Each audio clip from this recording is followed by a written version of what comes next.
पिठलं भाकरी म्हटलं की आपल्या सगळ्यांच्याच तोंडाला खूप पाणी सुटतं. चला तर मग बनवूया एक पिठल्याचा प्रकार.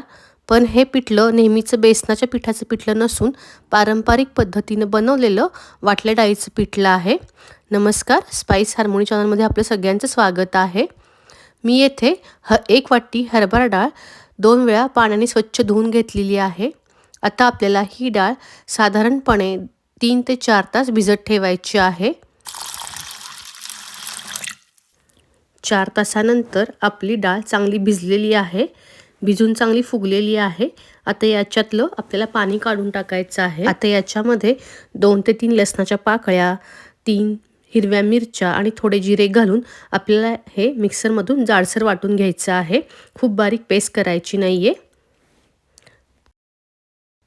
इथे कढईमध्ये मी 2 चमचे तेल घेतलेलं आहे. तेल तापल्यावर याच्यामध्ये आपल्याला जिरे मोहरी घालायची आहे.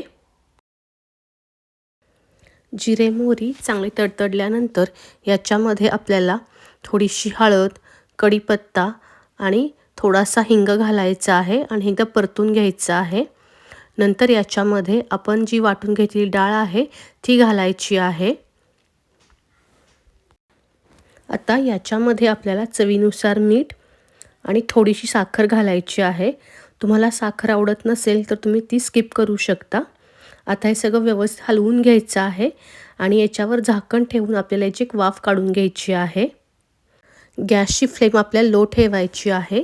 साधारण 3 ते 4 मिनिटानंतर आपल्याला ही डाळ परत एकदा परतून घ्यायची आहे, म्हणजे ही डाळ खाली लागणार नाही. याच्यावर परत झाकण ठेवून आपल्याला डाळ वाफवून घ्यायची आहे.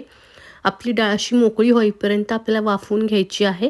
तुम्ही बघू शकता ही डाळ अशी मोकळी झालेली आहे. आता याच्यामध्ये कोथिंबीर ॲड करायची आहे आणि याच्यावर थोडंसं खोबरं घालून घ्यायचं आहे. तयार झालं आहे आपलं वाटल्या डाळीचं पिठलं. हे पिठलं तुम्ही चपाती, भाकरी, भात कशासोबत पण खाऊ शकता. हे नुसतं पण खूप छान लागतं.